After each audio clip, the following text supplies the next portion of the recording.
hagamos reuniones continuas, ¿no? No solo con sus servicios, sino también con demás servicios. Bueno, ahora va a exponer la doctora Gabriela Calizaya, principios en urotomografía.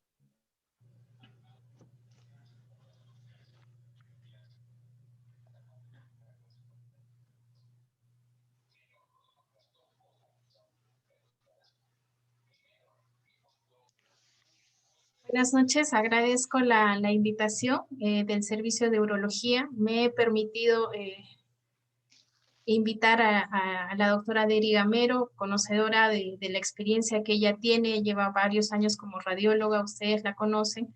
Y también me he permitido invitar a la doctora Glenny Cho, que bueno, no ha ingresado, pero de todas maneras iniciaremos. En segundo lugar, quiero agradecer también la invitación de Miguel. Espero honestamente alcanzar las expectativas que se hayan trazado. Sabemos que los temas en uroradiología en realidad son bastante amplios. Sin embargo, el objetivo de esta exposición principal es brindar algunas pautas básicas respecto de uroradiología. Les voy a hablar respecto de la dinámica y cinética del contraste, que me parece bastante importante para los estudios que utilizan contraste. Y bueno, también algunas pautas básicas respecto de la urotomografía, ¿no? Es decir, las fases de las que está constituida, las indicaciones principales, que creo que pueden ser de utilidad. Voy a iniciar la exposición.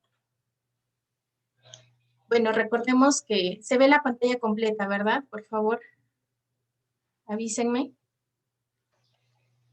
Sí. Sí, se ve perfecto. Ya, perfecto.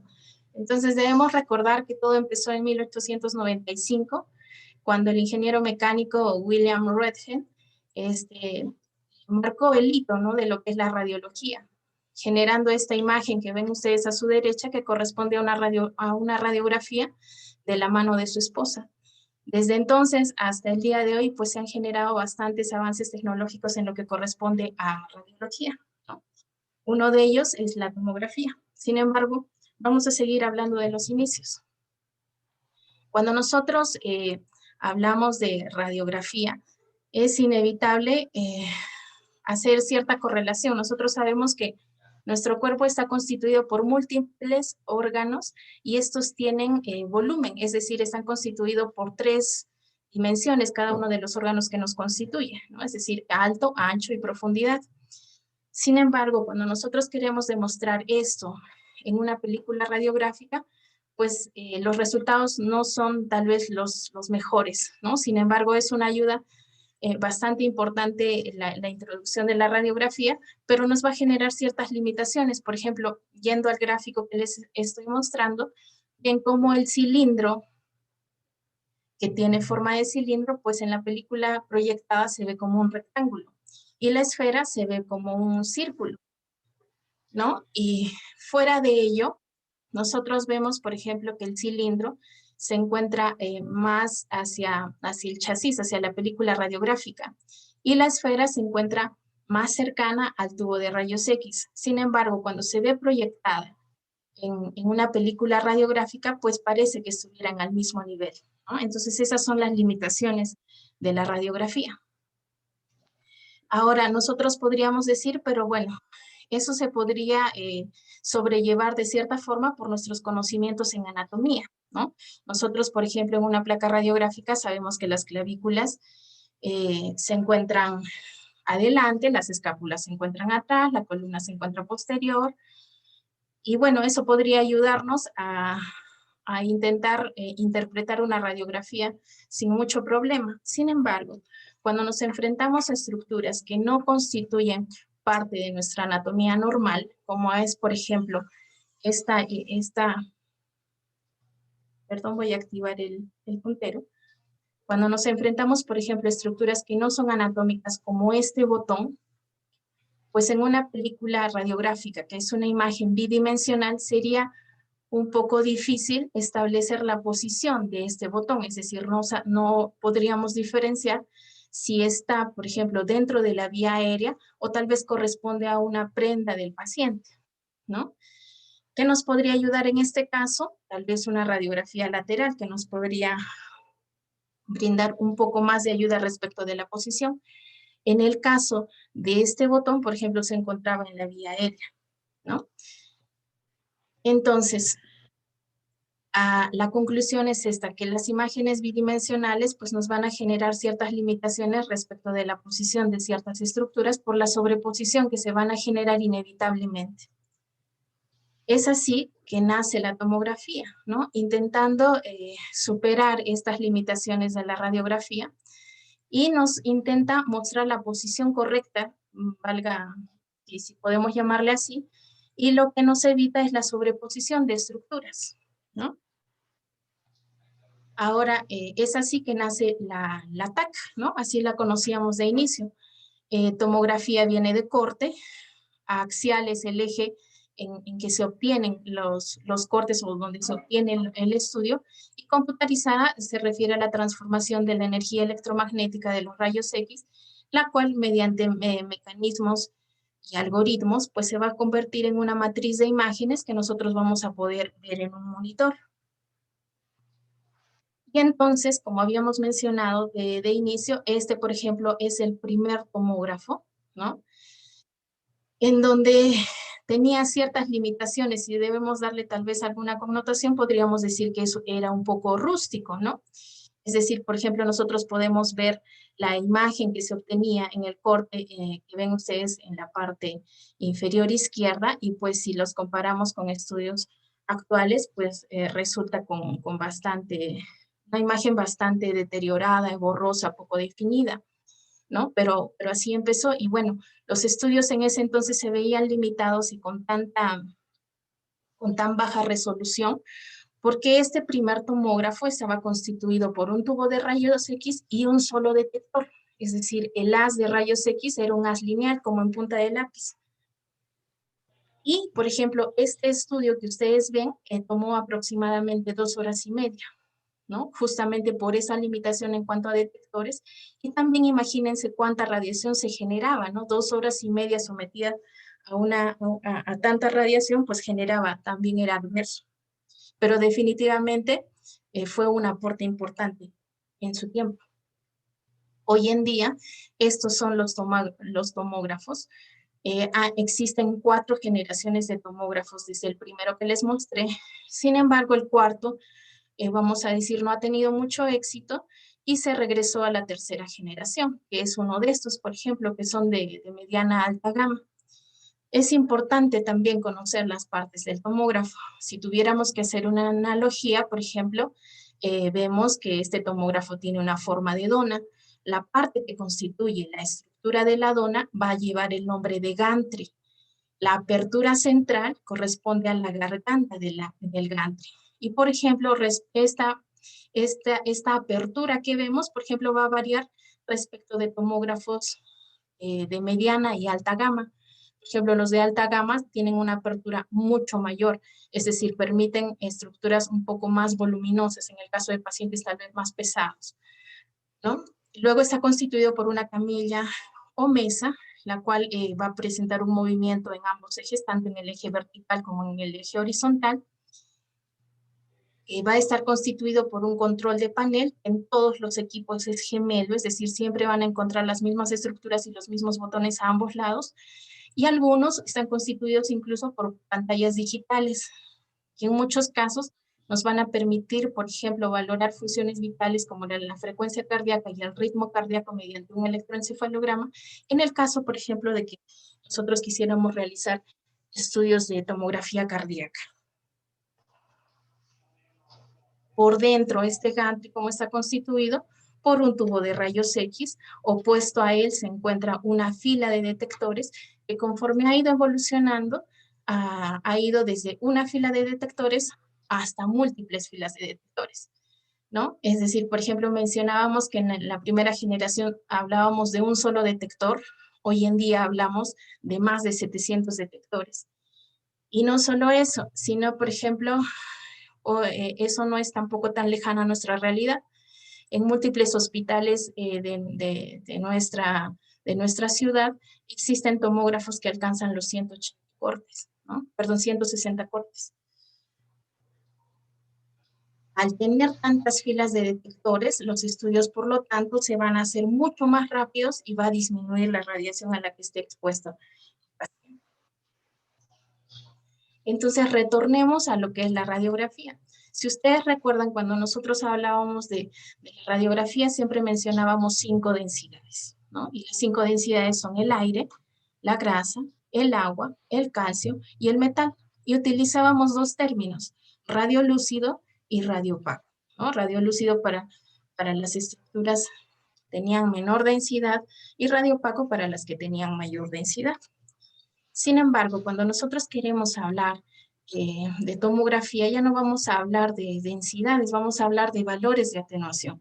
Y estos van a sobrepasar los 2000. Es decir, nuestro ojo tampoco tiene la capacidad de diferenciar los 2000 tonos de grises, como ocurría, por ejemplo, en la radiografía. Es por eso que se ha generado, por ejemplo, una codificación numérica a los que se denomina valores de atenuación, o unidades Hounsfield, que estoy segura están más familiarizados con ese término. Y bueno, esta codificación se va a llevar de la siguiente forma. De 0 a 20, por ejemplo, va a corresponder a estructuras líquidas. De 20 hasta aproximadamente 60 va a corresponder a tejidos blandos. Por ejemplo, el hueso va a estar constituido aproximadamente entre más 400 hasta más 1000. Por encima de más 1000 va a corresponder a las estructuras metálicas, por ejemplo, en una prótesis de cadera.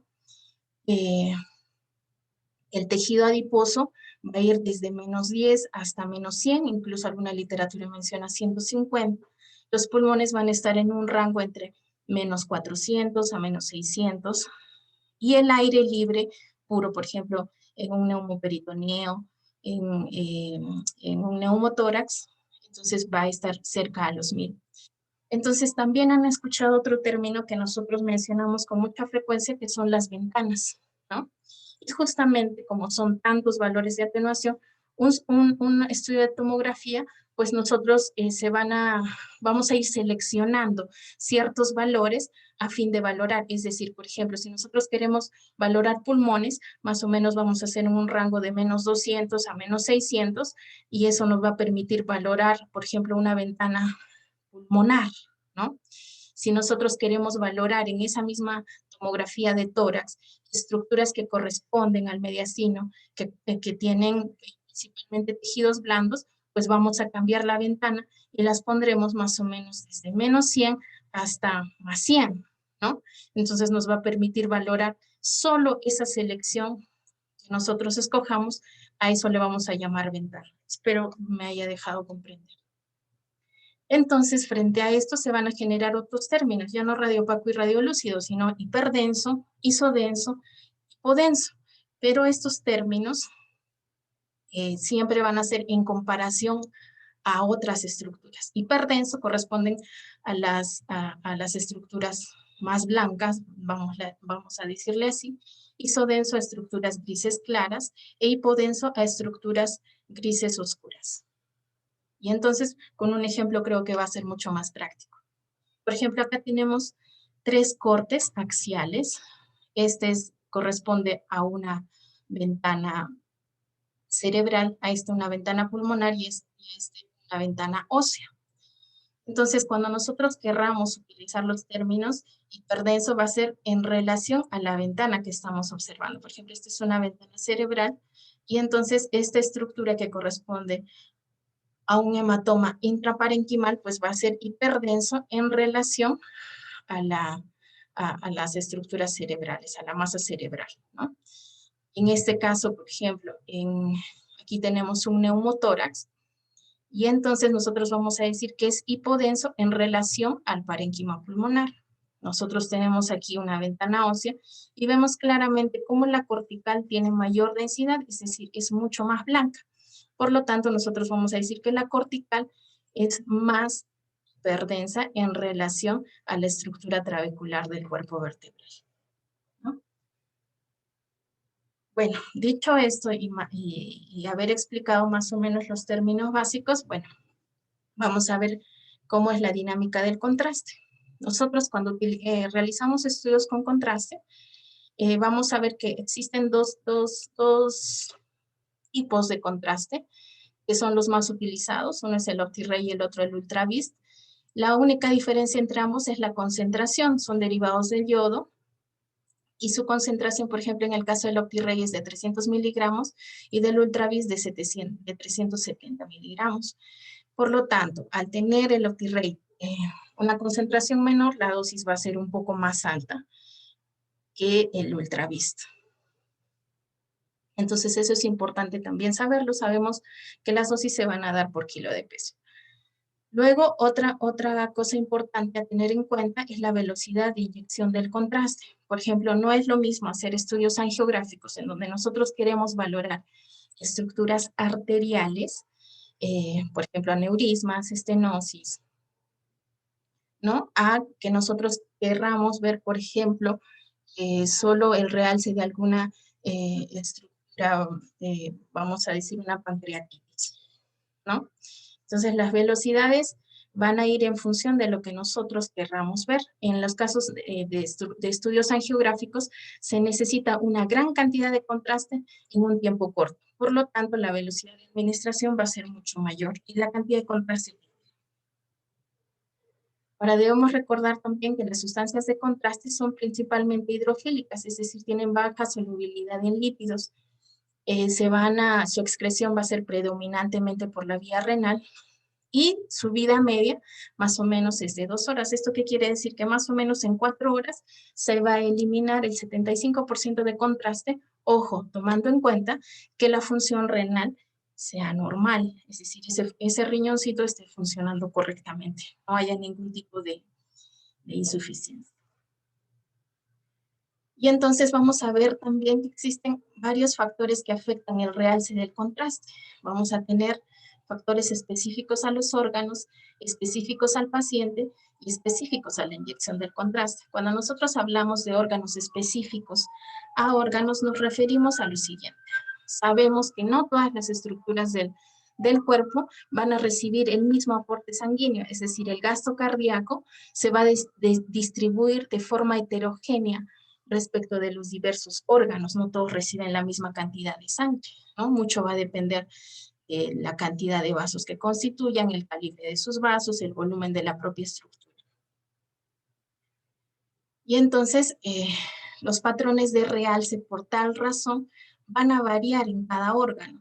Es decir, por ejemplo, en el hígado, vamos a ver que de inicio no va a haber un buen realce hasta, por ejemplo, aproximadamente los 80 segundos, que vamos a ver que va a ser su máximo pico de realce, ¿no? Justamente por esa razón. Y entonces, vuelvo a repetir, tenemos que tomar en cuenta la anatomía vascular, es decir, cómo cuántos vasos irrigan, la cantidad de vasos, la resistencia, el diámetro, el calibre de los vasos que van a brindarle el aporte vascular y el porcentaje del gasto cardíaco recibido del órgano. Respecto de los factores específicos al paciente, también vamos a tener en cuenta, por ejemplo, el peso. Ya habíamos dicho que el contraste va en función al peso. Otra cosa que va a ser importante es la frecuencia cardíaca. No es lo mismo un paciente que tenga taquicardia a uno que tenga bradicardia, ¿no? Por ejemplo, en el caso del paciente que tenga frecuencia cardíaca, la velocidad del flujo va a estar mucho más acelerada. La presión también va a jugar un rol fundamental en el caudal del contraste. Alteraciones hematológicas tales como la anemia, por ejemplo, van a generar menor densidad en la sangre, por ende, la velocidad del flujo arterial va a ser mucho mayor, ¿no? Y lo principal, valorar la función renal. Cuando nosotros hablamos de factores específicos al contraste, nos referimos a la concentración del contraste y a la velocidad de inyección del contraste, como ya les había mencionado. Sin embargo, debemos tomar en cuenta lo siguiente: las reacciones adversas al contraste. Esto es muy, muy importante. Recordarán que siempre todo estudio tomográfico va acompañado, todo estudio tomográfico sí, pero con contraste, nosotros pedimos el valor de creatinina. Y el valor de creatinina justamente es para valorar y calcular la tasa de filtración glomerular, ¿no? Es así que, por ejemplo, la lesión renal aguda post-contraste, que es a la que todos le tememos y es por eso la importancia de valorar previamente al paciente, se va a definir como aquella que va a presentar un incremento de la creatinina sérica mayor a 0.3 miligramos por decilitro o un incremento de 1.5 veces el valor basal de la creatinina dentro de las primeras 48 a 72 horas tras la administración del contraste.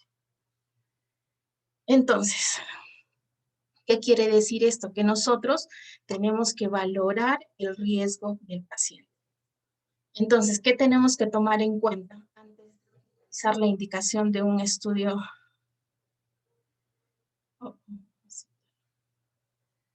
¿Qué tenemos que tomar en cuenta antes de indicar un examen con contraste? Valorar primero si el paciente tiene antecedentes tales como enfermedad renal que pudieran afectar la tasa de filtración glomerular, cirugía renal, proteinuria, hipertensión, hiperuricemia, diabetes, ¿no?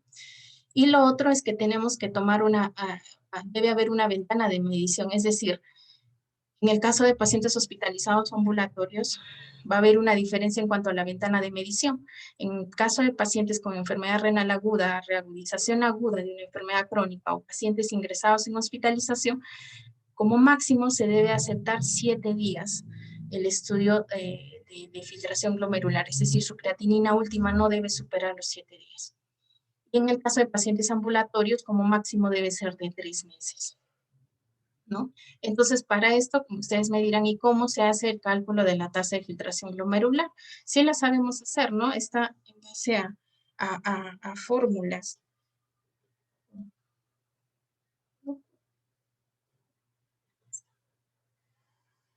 Y entonces, para nosotros medir realmente la función renal, nosotros tenemos que medir la tasa de filtración glomerular, que es el parámetro más fidedigno y recomendado para estimar la función renal, no la creatinina, ¿no? Recordemos la nota que dice aquí, ni la creatinina sérica ni la creatinina en plasma son indicadores de la función renal y podrían no detectar insuficiencia renal. Por lo tanto, existen las guías del ESUR, que son las que vamos a decir tienen más renombre en cuanto a las sugerencias de los medios de contraste, que corresponde a la Sociedad Europea de Radiología Urogenital.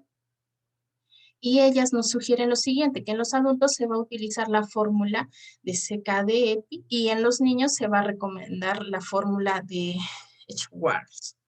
Oh, disculpen, no sé pronunciar. Entonces, esta es así se constituyen las fórmulas. Sin embargo, puede ser a veces tan tedioso cuando vemos una fórmula así. Tal es así que,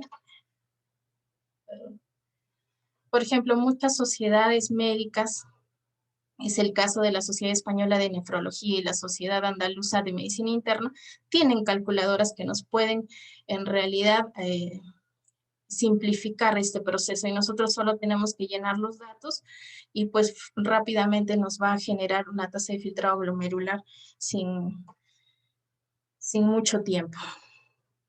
Entonces, una vez obtenida nuestra tasa de filtración glomerular, nosotros tenemos que tomar en cuenta lo siguiente. Si es que nos ha salido una tasa de filtración glomerular menor a 45 o menor a 30, pues ya tenemos que tomar en cuenta que se debe realizar un proceso de nefroprotección que les voy a explicar cómo funciona. Y entonces vamos a decir, los factores de riesgo para generar una lesión renal aguda van a ser una tasa de filtración glomerular estimada menor a 45 si la inyección intraarterial con exposición renal de primer pase o en pacientes UCI, o la tasa de filtración glomerular menor a 30 antes de la inyección intravenosa o intraarterial con exposición renal de segundo pase. ¿Qué quiere decir esto de primer pase y segundo pase? Significa los vasos, por ejemplo, cuando el contraste va directamente hacia las cámaras izquierdas, ¿no? Recordemos que al generarse hacia las cámaras izquierdas van a ir directamente hacia la aorta y posteriormente van a llegar más rápido y poco diluidas hacia los riñones, por lo tanto va a llegar el contraste mucho más concentrado y le va a generar mucho más trabajo al riñón, ¿no? Y en el caso, por ejemplo, de las inyecciones de segundo pase, es cuando el contraste se ha administrado en una vía periférica que va a pasar por la circulación. Por ejemplo, cuando nosotros inyectamos por el brazo, va a pasar a cámara derecha, va a pasar a la circulación pulmonar antes de llegar a las cámaras izquierdas, ¿no? Entonces, a eso se refiere cuando hablamos de primer pase y segundo pase. Y entonces, cuando nosotros vemos que existe un riesgo, es decir, las tasas de filtración que les he mencionado se dan, entonces nos vemos obligados a realizar la nefroprotección. ¿Cómo se realiza la nefroprotección? Hidratando adecuadamente al paciente. Y esto va a ir, por ejemplo, en función de si la exposición renal al contraste va a ser de segundo pase o de primer pase, ¿no? Y entonces lo principal es la administración de suero fisiológico durante 3 a 4 horas antes de la inyección del contraste, es decir, antes de realizar el estudio, y 4 a 6 horas posterior a la administración de contraste, ¿no? En eso se constituye la nefroprotección. Ahora, lo otro es la distribución del contraste, es decir, nosotros les voy a explicar todas las fases, si bien es cierto, no van a corresponder a la urotomografía, pero considero que son importantes porque no solo ustedes solicitan estudios de urotomografía, ¿no? Es decir, sabemos que todas las patologías tienen un componente integral, es decir, todo está relacionado, ¿no? Todo pertenece a todo, bueno, hay complicaciones eh, multifactoriales y multicéntricas, ¿no? Entonces, la fase simple es cómo está constituido todos los estudios con contraste, es decir, siempre se hace una fase inicial basal en donde va a generar, vamos a decir, un estudio que nos va a permitir comparar con los estudios con contraste a fin de verificar si hay contraste o no hay contraste, es decir, si las lesiones captan o no captan contraste. Entonces, he aquí el aviso importante. El conocimiento de las distintas fases de realce es crítico para detectar y caracterizar diferentes procesos patológicos, ¿no? Entonces, ¿qué quiero decir con esto? Que es importante que todos conozcamos todas las fases que se realizan en los distintos estudios tomográficos, independientemente de los que solicitemos con mayor frecuencia. Es así, por ejemplo, que la fase arterial temprana se va a dar entre los 20 a 25 segundos posterior a la administración de contraste. ¿Qué nos va a permitir esto? Valorar principalmente estructuras arteriales, vasculares, es decir, todos los estudios angiográficos se van a dar en esta fase. Es por eso que ustedes ven, por ejemplo, masa hiperdensa en la aorta, los vasos arteriales, y una forma de reconocer esta fase es que vamos a ver que el vaso está atigrado, ¿no? Justamente por los sinusoides espínicos.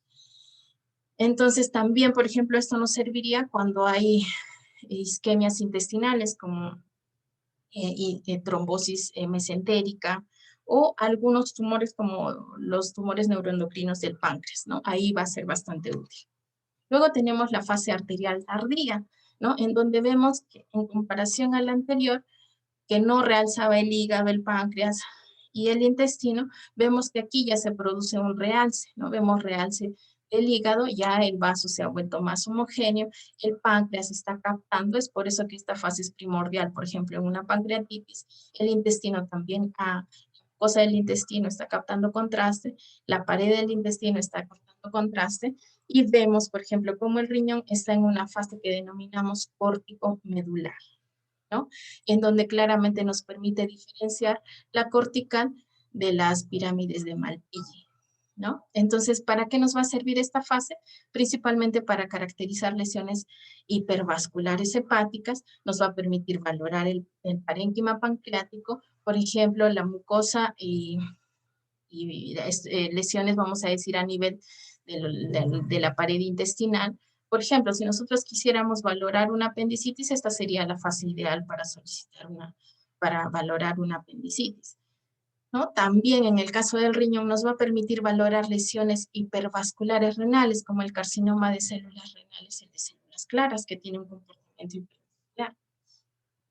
Luego tenemos la fase venosa portal, ¿no? Aquí la característica principal es que justamente hay un realce importante en la vena porta y es la fase en donde más realza el hígado. Vemos también el vaso mucho más, más realzado y homogéneo. Aquí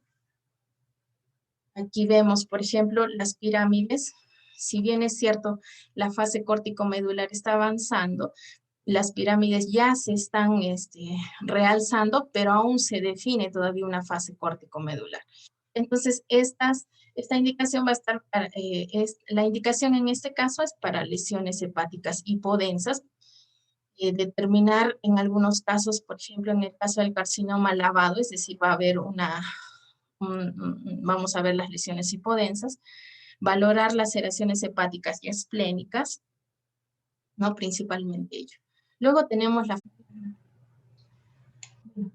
como les mencionaba, entonces en la fase nefrográfica, entonces vemos que no va a haber tanto realce del hígado ni del vaso. Sin embargo, ya va a haber un realce homogéneo tanto de la cortical como de la médula del riñón. Y entonces en este caso esta fase es ideal para valorar infecciones renales, tumores renales e incluso laceraciones renales.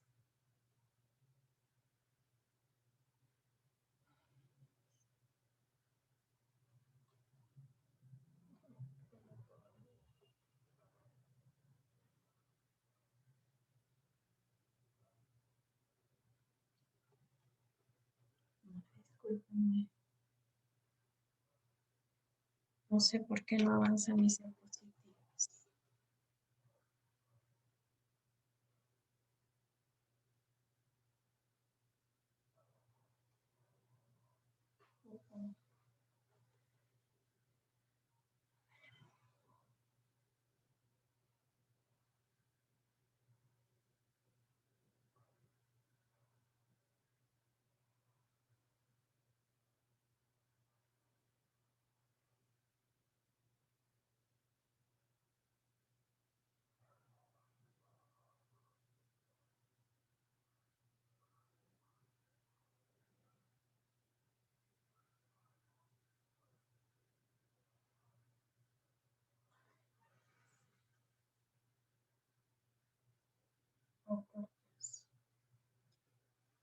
¿Se ve la pantalla? ¿En pantalla completa? Sí, se ve en pantalla. Ya, gracias. Disculpen los problemas técnicos, lo lamento. Bueno, y por último tenemos la fase tardía, también denominada de equilibrio. ¿Y por qué se le denomina de equilibrio? Porque si se dan cuenta, casi existe un realce muy parecido de todos los órganos, ¿no? Es por eso que se le llama una fase de equilibrio. Y entonces, esta fase va a ser predominantemente útil para el realce de algunas estructuras fibrosas, por ejemplo, en algunas lesiones hepáticas primordialmente, ¿no?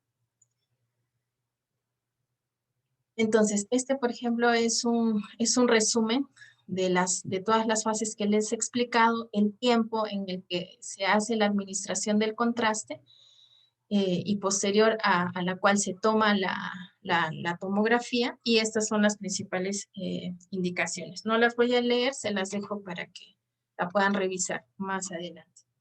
Entonces, ahora introduciéndonos a lo que es la urotomografía. Debemos recordar que es el estudio de elección para la valoración de la vía urinaria, es decir, del sistema colector, de los uréteres y de la vejiga. Y va a estar compuesto principalmente por 4 fases. La fase simple, la fase córtico-medular, la fase nefrográfica y la fase excretoria.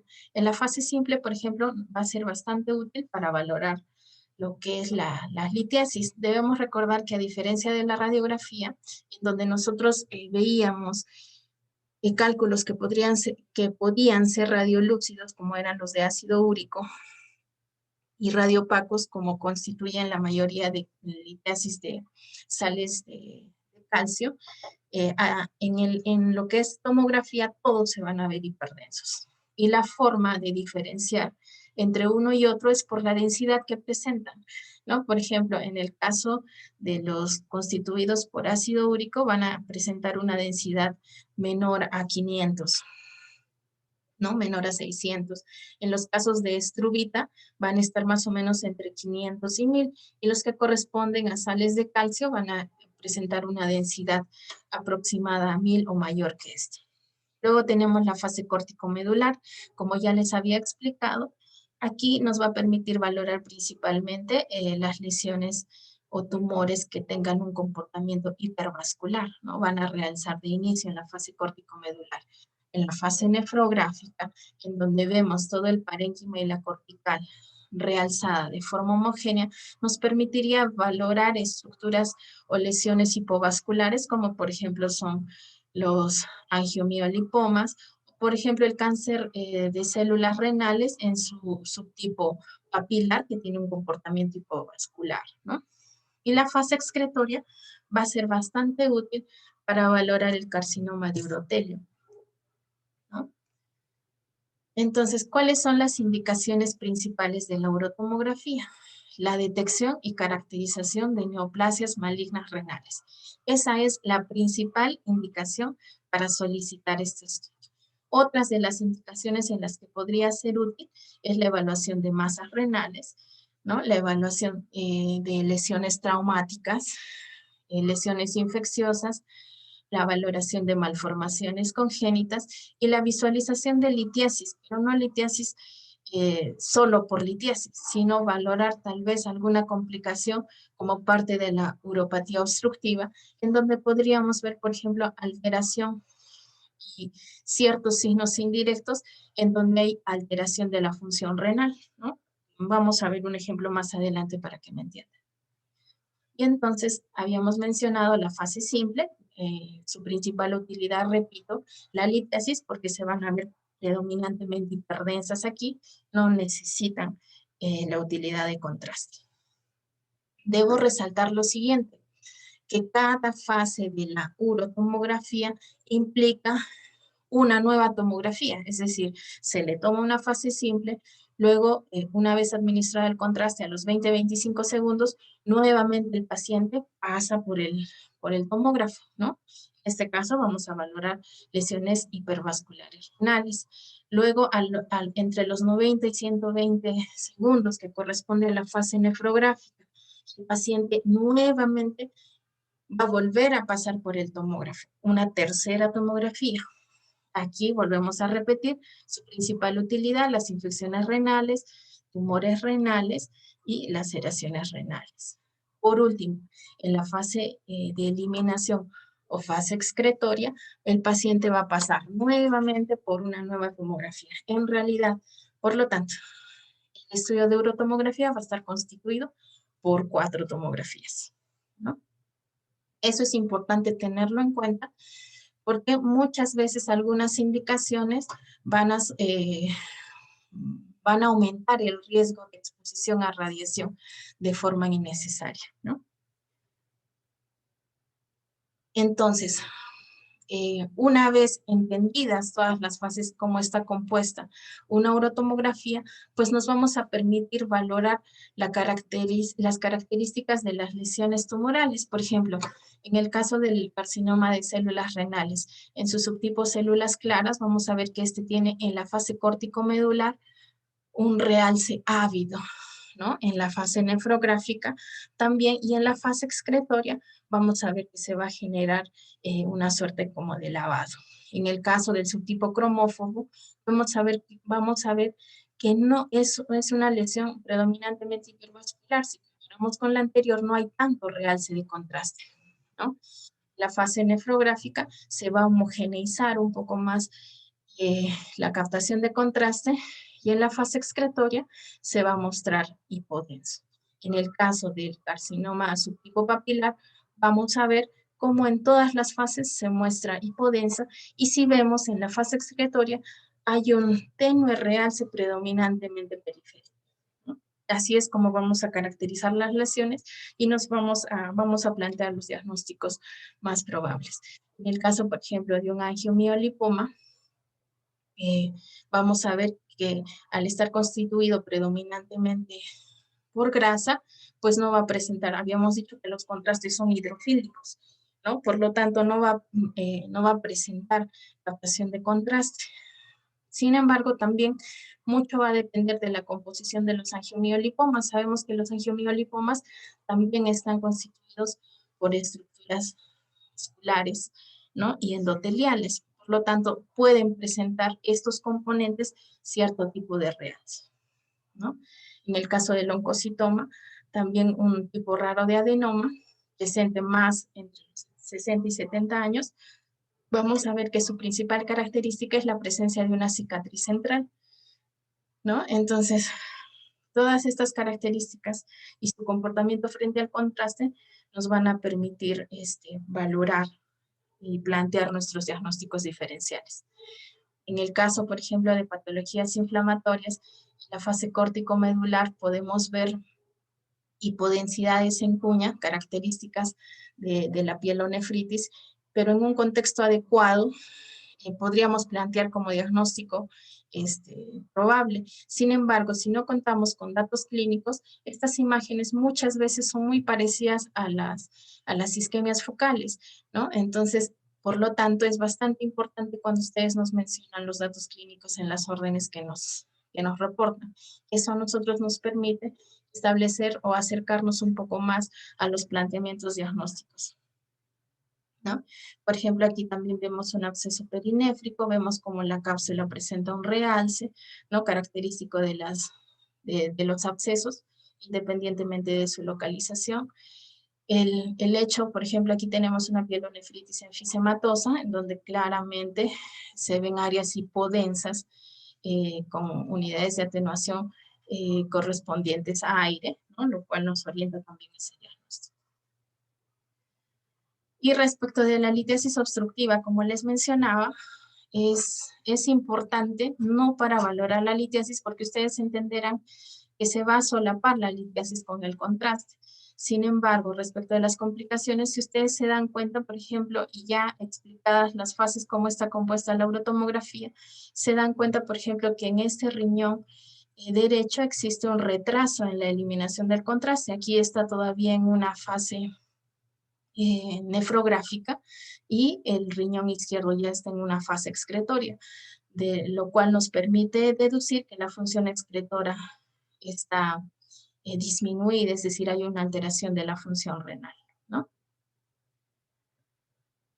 Bueno, entonces hay ciertas conclusiones que debemos llevarnos a casa. Primero, que cada órgano en el abdomen tiene una curva de atenuación característica. Como habíamos visto, cada órgano va a presentar tal vez una fase más ideal, si podemos llamarlo así, para valorar ciertas características y un punto máximo de contraste, ¿no? Que igual va a contribuir en la caracterización de las lesiones. Lo otro es que van a existir factores relacionados con el paciente, órganos específicos relacionados con la inyección de contraste en relación a su concentración, velocidad de administración de contraste, y estos pueden alterar la intensidad del realce.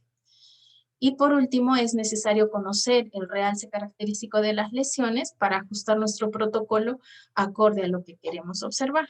¿Qué quería mencionarles con respecto a esto? Por ejemplo, que muchas veces los protocolos, es decir, la decisión de tomar una fase nefrográfica, una fase excretoria, va a ir en función de la sospecha diagnóstica que ustedes planteen, ¿no?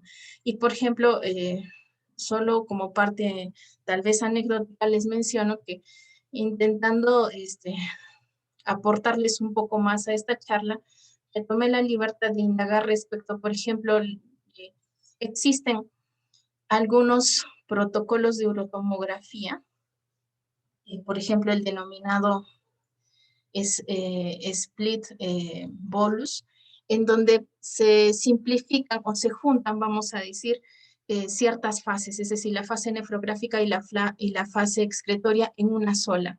¿Cuál es el objetivo de esto? Evitar que el paciente pase 4 veces, es decir, por 4 tomografías y tal vez reducirla solo a 2, ¿no? Y entonces yo preguntaba en qué lugares realizan, si las realizan en nuestra ciudad. Y entonces me di con la sorpresa que nadie realice esa técnica. Sin embargo, yo mencionaba, ¿y cómo hacen para reducir, por ejemplo, que el paciente se exponga a tanta radiación? Entonces, me dicen, nosotros seleccionamos de toda la urotomografía, es decir, de las 4 fases, seleccionamos tal vez las 2 más importantes que nos ayuden a valorar la estructura en función de la sospecha diagnóstico que nos plantea el médico cuando nos manda la orden. Entonces, entenderán en ese contexto que si ustedes no valoran adecuadamente o no nos ponen, digamos, una sospecha clara, se pueden omitir ciertas fases que tal vez pueden ser útiles para valorar ciertas lesiones en los riñones, ¿no? Bueno, eso es todo. Les agradezco su atención. Nuevamente pido disculpas por los inconvenientes técnicos que se hayan podido generar. Si tuvieran algunas dudas, estoy dispuesta a absolverlas. Gracias.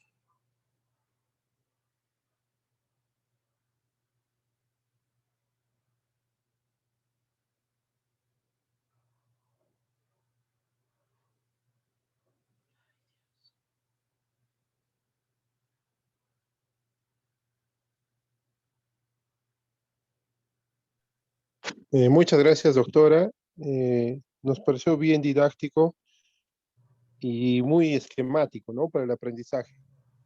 Tal vez nosotros, no sé si estaremos pidiendo bien las órdenes en caso de litiasis, más que todo un comentario. Nosotros ponemos a veces para un cálculo pedir una uroten en fase nefrogénica con reconstrucción de 3D y UH, ¿no? Medición de UH. ¿Está bien pedirlo de ese modo o hay alguna variante?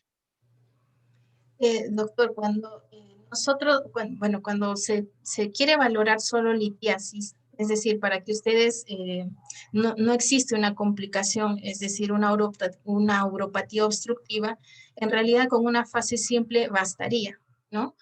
Porque en realidad la valoración de los valores de atenuación, es decir, las unidades Hounsfield, no van a variar con el contraste, ¿no? En una fase simple se pueden obtener, porque entiendo que ustedes van a dar en tratamiento en función de la densidad del cálculo, ¿no? Ahora, el contraste estaría solo sería necesario en el caso de que haya una complicación, es decir, como mostraba en esta imagen, donde ustedes sospechen que hay cierta alteración de la función renal y quieran valorarla. Es decir, no es lo mismo una obstrucción aguda, es decir, no va a haber una alteración todavía de la función renal, a una obstrucción, vamos a decir, subaguda o crónica, ¿no? Entonces, si esa es la intención, debería pedirse con contraste, pero si es solo para la valoración neta de la litiasis, bastaría con una fase simple, sin contraste. Espero haber absuelto la duda.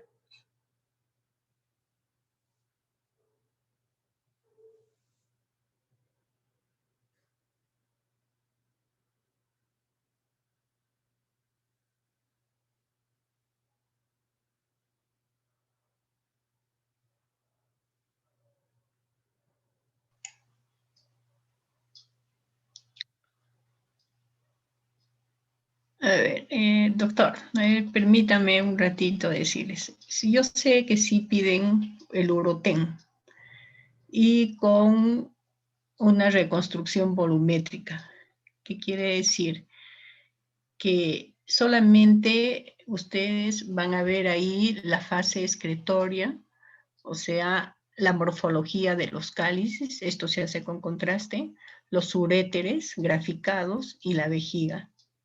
Entonces, eso más que todo, como dice Gabriela, es para evaluar, ¿no?, la morfología. En ese caso, miren, el tecnólogo, si va a pedir una uroten y con una reconstrucción volumétrica, de todas maneras va a ser una fase simple, con el contraste va a ser una fase arterial y le puede pasar a la fase venosa, la última fase, para que reconstruya las imágenes. ¿Listo? O sea, en la fase excretoria. Entonces, de todas maneras, va a pasar 3 veces el paciente por el tomógrafo. Entonces ellos programan eso para hacer en esas fases y logren hacer la fase de reconstrucción en donde ustedes van a ver, ¿no?, la morfología de los cálices. Eso por una parte, y ver si, bueno, si tiene un cálculo. Y como dice Gabriela, si la patología solamente es ver litiasis, si solamente basta con una tomografía simple. ¿Por qué? Porque muchas veces en la ecografía, que es excelente para evaluar la patología obstructiva, no vamos a lograr ver un cálculo en el uréter. ¿A qué nivel está del uréter? Si es proximal, sí se puede lograr ver, y si es distal también, pero si está en el tercio medio o medio, no lo vamos a lograr ver. Entonces es ustedes cuando realmente quieren saber y si hay una hidronefrosis y no se ve en qué lugar está el cálculo, basta con una tomografía simple. No sé si... Sí, doctora, perfecto. Ahora nos queda más claro también, ¿no? Para ver, más que todo para pedir este estudio en caso de litiasis. Ok, sí. Y como les digo, la fase excretora en tomografía, como ustedes ven, y la reconstrucción, es bien parecida, igual a una urografía excretoria, en una fase tardía que le va a localizar dónde está el cálculo. Entonces, si es solo para litiasis, solo soliciten sin contraste, porque de todas maneras el contraste, como ya lo he explicado, ¿no?, daña un poco el riñón, pero esta 48, 72 horas se recupera. Pero ¿qué pasa si a veces la función renal está un poco alterada y a veces los tecnólogos le pueden hacer una tomografía, no lo hidratan al paciente y tampoco ni antes ni después, como lo he explicado? Entonces va a haber de todas maneras de lesión aguda, digamos, pero esto va a pasar, pero ya hay lesión en el paciente. Y consecuentemente también la irradiación, ¿no? Y se ha visto que con la tomografía que se están tomando muchas veces, a veces en forma injustificada, no sabemos cuánto puede cambiar nuestras células en el futuro para generar un cáncer.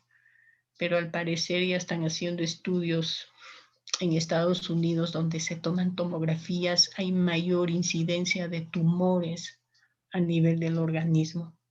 Entonces, de todas maneras, siempre tenemos células que se pueden dañar, ¿no?, en nuestro organismo. Entonces, siempre tratar de evitar, o sea, solicitar los estudios de imagen que se emplean radiaciones, porque son radiaciones, ¿no? Siempre y cuando sean necesarios y justificados, eso se acepta, pero solicitar por solicitar, no. Eso es. Y todas las radiaciones, por si acaso, se acumulan en el organismo, se van acumulando. Eso es importante saber. Muchas gracias, doctora Deri. Yo creo que ya nos ha quedado bien claro en esta parte, ¿no?, de cómo solicitar. Nos ha sido unos esquemas bien didácticos. A nombre del servicio, doctora, agradecerle por su participación, doctora Gabriela, doctora Deri, por su tiempo. Y no obstante, pues nosotros siempre que tengamos alguna duda vamos a tener que consultarles también en algunos aspectos que necesitemos. Muchas gracias, doctora. No, Gracias a de usted, nada doctor. también. Gracias por considerarnos Gracias más como bien parte de por... sus exposiciones, sí. Así podemos también estar en sus exposiciones siempre y cuando tengamos. No hay problema, ahora que estamos acá en la forma virtual, ¿no? Entonces, todos aprendemos de todos, eso yo definitivamente estamos, ¿no? Y es importante, como les ha dicho también Gabriela, que para el estudio por lo menos tengamos qué diagnóstico están sospechando ustedes, para poder, siempre la clínica es bien importante para dar también una buena información en los estudios de imagen. ¿Listo? Sí, doctora, totalmente de acuerdo. Muchas gracias. Gracias No, por el gracias tema. más bien a ustedes y hasta otra oportunidad. ¿Listo, Muy bien, Gabrielita? doctora. Ya, gracias, hasta Mónica. luego, doctor. Muchas gracias. Hasta Muy bien, luego, Gabriela, doctora, les gracias. has dado bien la charla. Ya, Gracias, doctora. ya. Gracias, hasta luego, doctora. Gracias, chao.